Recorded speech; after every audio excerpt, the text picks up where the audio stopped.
নমস্কার, Pinki kitchen and ব্লগে আপনাদেরকে স্বাগতম। আজকে আপনাদের সঙ্গে কাঁচা আমের পাতলা ঝোলের এক রেসিপি নিয়ে আমি হাজির হয়েছি।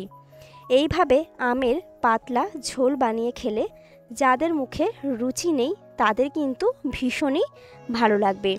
আর এই রেসিপিটি কিন্তু ভাতের শেষে মানে শেষ পাতে খেতে অসাধারণ লাগবে। তাহলে চলুন দেরি না করে রেসিপিটি শুরু করা যাক। তার জন্য আমি এখানে কাঁচা আম নিয়ে নিয়েছি। প্রথমে আমগুলোর আমি খোসা ছাড়িয়ে নেব, কোনো রকম সবুজ অংশ না রেখে। তো এখানে আমি আমের খোসা ছাড়িয়ে নিচ্ছি। আর এখন সিজন চেঞ্জের সময় কিন্তু অনেকেরই সর্দি কাশি লেগে থাকে, এমনকি আমারও কিন্তু লেগেছে। তো তার জন্যই কিন্তু এই আমের ঝোলটা আমি বানিয়েছি, যাতে একটু রেখে রেখে এটা খেতে পারি। যদি আপনারা বাইরে রাখেন মানে ফ্রিজের বাইরে, তাহলে কিন্তু এটা একদিন পর্যন্ত ভালো থাকবে, এবং যদি ফ্রিজে রাখেন তাহলে কিন্তু এক সপ্তাহ পর্যন্ত এই চাটনিটা আপনারা খেতে পারবেন। তো এরপর এইরকমভাবে পাতলা পাতলা টুকরো করে আমি আমগুলোকে কেটে নেব। তারপর জলের মধ্যে কিছুক্ষণ ভিজিয়ে রেখে 2 থেকে 3 বার খুব ভালোভাবে আমি আমগুলোকে ধুয়ে নেব, মানে আমের টুকরোগুলোকে ধুয়ে নেব। তো এইরকমভাবে কিন্তু কেটে নিচ্ছি। আর একই রকমভাবে আমি সব আমগুলোকেই এখানে কেটে নেব। তারপর জল থেকে ধুয়ে নিয়ে ভালো করে জলটা ঝরিয়ে নেব। এরপর আমি একটা কড়াইতে দিয়ে দিচ্ছি এখানে কিছুটা সর্ষের তেল। তেলের মধ্যে ফোড়ন দিয়ে দেব একটা শুকনো লঙ্কা এবং কিছুটা কালো সর্ষে। এরপর খুব ভালোভাবে ফোড়নটাকে একটু নাড়াচাড়া করে নেব।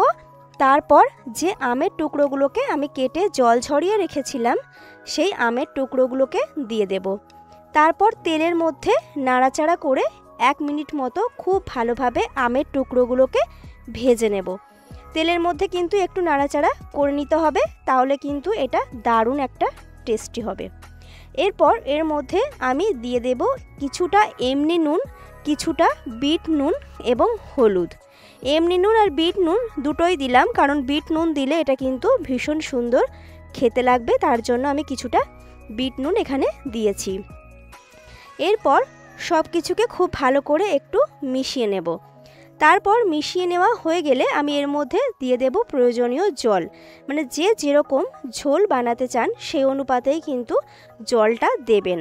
আর এই রেসিপিটি কিন্তু একটু পাতলা খেতেই বেশি ভালো লাগবে, মানে শেষ পাতে বেশ একটু বাটি করে নিয়ে চুমুক দিয়ে খেতে কিন্তু অসাধারণ লাগবে। তো দিয়ে দিলাম জল। এরপর ফুটে আসা পর্যন্ত অপেক্ষা করব। তার আগে একটু খুব ভালোভাবে খুন্তি দিয়ে নাড়াচাড়া করে দেব। তো এখানে আমি নাড়াচাড়া করে দিয়েছি এবং ফুটে আসা পর্যন্ত কিন্তু অপেক্ষা করব।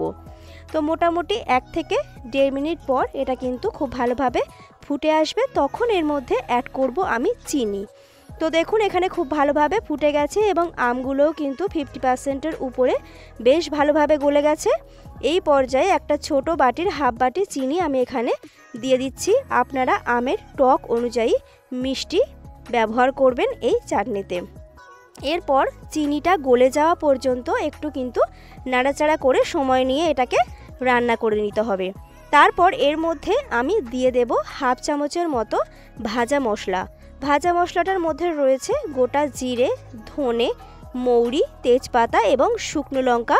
শুকনো কড়াইতে নেড়ে নিয়ে শিলের সাহায্যে গুঁড়ো করে নিয়েছি সেই ভাজা মশলাই এরপর আমি এর মধ্যে হাফ চামচের মতো দিয়ে দেব।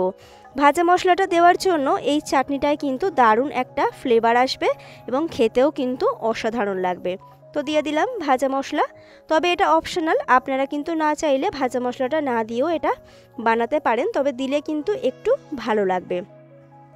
এরপর ভাজা মশলাটাকেও খুব ভালোভাবে এখানে মিক্সড করে নেব। আর চিনিটা কিন্তু খুব ভালোভাবে গলে গেছে আর এটা কিন্তু আমার একদমই রেডি হয়ে গেছে। এরপর মোটামুটি আর কয়েক সেকেন্ড নাড়াচাড়া করেই এটাকে আমি নামিয়ে নেব।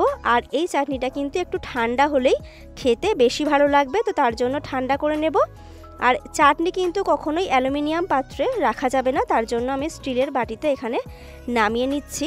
তো যাদের কিন্তু মুখের রুচি নেই তাদের জন্য কিন্তু এটা অসাধারণ একটা চাটনির রেসিপি। এটা বানিয়ে কিন্তু খেতে পারেন, খেতে কিন্তু অসাধারণ লাগবে। তো আজকের এই কাঁচা আমের পাতলা ঝোলের রেসিপি আপনাদের কেমন লাগলো অবশ্যই কমেন্ট করে জানাবেন। ভালো লাগলে লাইক শেয়ার করবেন।